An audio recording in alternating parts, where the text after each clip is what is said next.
Hello friends, welcome back to this video on analog communication. In this video I am going to talk about the aliasing in detail, and also I'll be talking about one example associated with aliasing so that you can understand what is aliasing in the better way. So I talked about aliasing in my previous video itself. I introduced what is aliasing there. So I was talking about the sampling theorem, and the sampled output in the frequency domain was represented by Fs summation n is equal to minus infinity to infinity x of f minus n Fs, where I hope you remember Fs represents my sampling frequency,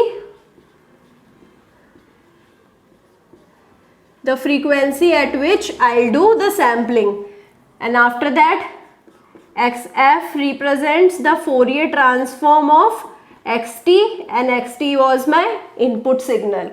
So now excess f is represented like this. So if I expand this, how I can represent excess f?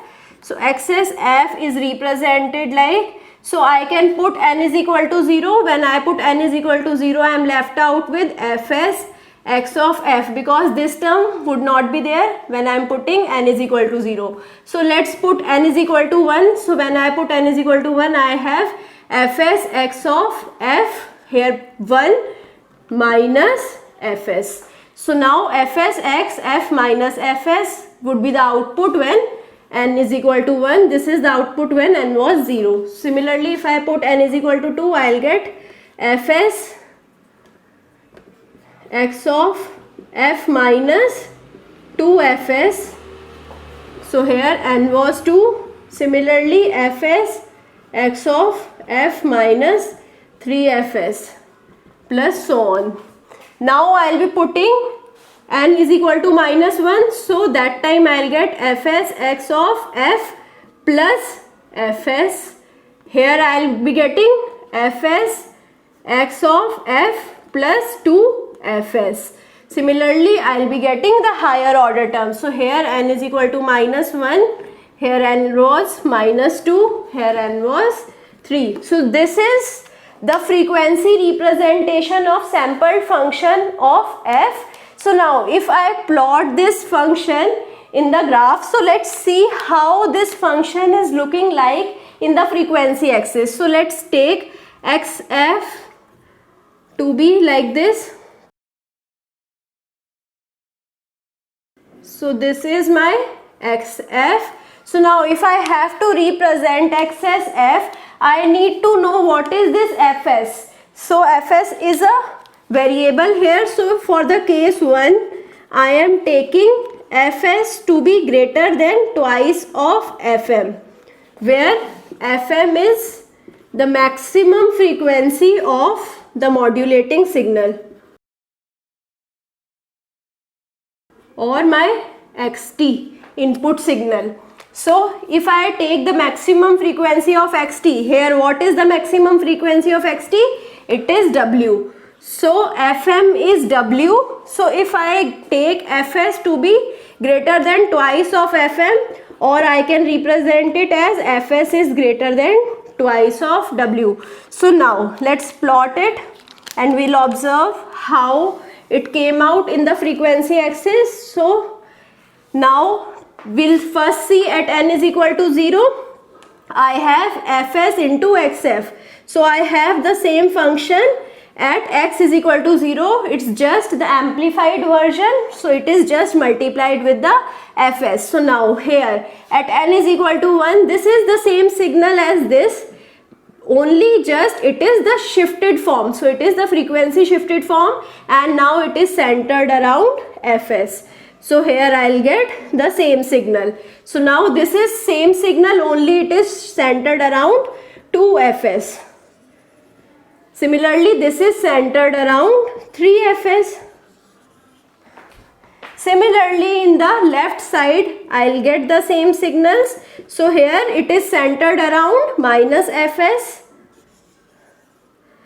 Similarly, minus 2fs, and so on. So now this is the first case So this is the frequency representation of my sampled signal. So any sampled signal or any discrete time signal in the frequency domain is occupying the bandwidth from -infinity to infinity. So now if I have to extract my original signal back, so what I'll do, I can pass it through the low pass filter. So if I pass it through the low pass filter, so now if I can easily extract this, so now I can extract x of omega. Now after extracting x of omega, I can take the inverse Fourier transform, and after that I can generate my input signal back, which was xt. So this is the first case. Here easily I can generate my xt back because the linear filters which we use, the low pass filters, are in the form. So here these are having the slope like this. So the filters are not ideal. So this is the ideal filter. But practically the low pass filters are having some slope. So this slope of practical filter. So due to this slope also I can actually extract my xt. So this was the first criteria where I was taking fs to be greater than twice of fm. That time I can easily extract my message signal. So now let's take the second case. So now I'll be doing the sampling at the Nyquist rate. So fs is equal to twice of fm, or I can say Ts is equal to 1 upon 2 fm. So at this time what would happen? So at this time let's draw the frequency plot. So at 0 I'll be having the signal. At fs I'll be having the signal. Now fs is equal to twice of fm. So this represent fm, this represent fm. So now this signal would be like this. So now this would be twice of fs and so on. So now this is in the negative direction, negative fs, negative 2fs. So now if I have to extract this signal, what I require? I require the ideal ideal low pass filter. So I require ideal low pass filter to extract this signal. So now in the third case, if I have fs is less than 2 fm, so now what would happen? So when the fs is less than 2 fm, let's see the frequency representation. So now at 0 I'll be having the signal. So 2 fm is greater than the sampling frequency. So this is how my second signal would be represented. This is how third signal, fourth signal and fifth signal. So now this is in the negative direction. So this is fs, twice of fs, 3fs, 4fs. Here I'll be having minus fs, minus 2fs, minus 3fs. So here you can see, even if I use the best ideal low pass filter, then also I'll be having a distorted version of my signal, because the next signal is overlapping on my signal. So this effect is called aliasing. So whenever I have sampling frequency less than twice of the maximum frequency of the message signal, that time I cannot extract easily my signal back. So I'll be having always the distorted version of the signal which I can extract.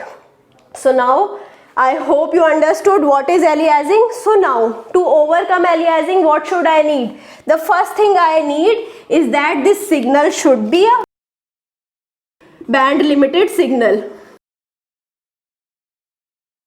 So whenever I consider my XF to be a band limited signal, I consider this to be a finite energy signal.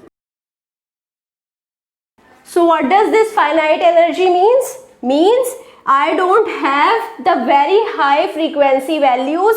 I am limiting my signal to the lower frequency values where most of the information of the signal is present. I am eliminating all the higher frequency values. So how I can do it? I can pass the original signal to the low pass filter, then I'll get the band limited signal. So if let's suppose it was not band limited, so even at this case what would happen? I'll be having infinite frequency. So now Fs should be very high than twice of Fm. So we'll understand this with the help of example even. So when we have very high frequency, then sampling would be not practical. We cannot do sampling. For sampling, we require the signal, information signal to be of low frequency, or I can say it is band limited signal. So the next condition is Fs should be greater than equal to twice of Fm. Why? I have already told you. So now let's take the example. So in the example, I am taking a high frequency signal.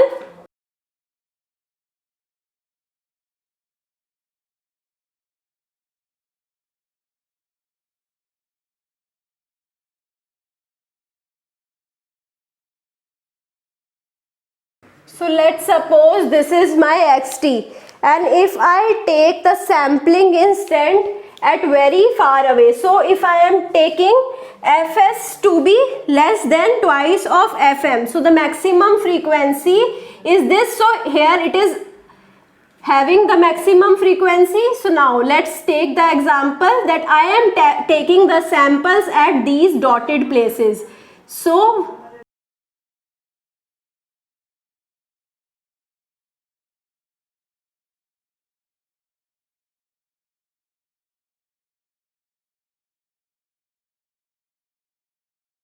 now if I join, this was the green is representing my original signal xt.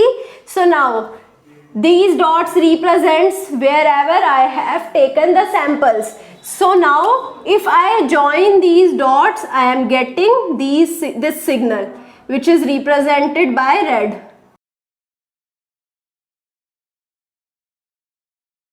So now you can see this is my x dash t, which is the reconstructed version of my xt.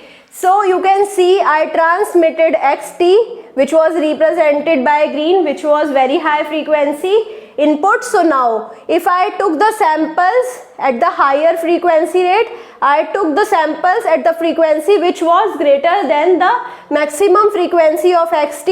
That time the reconstructed signal is not exactly following my xt. So now let's take another case.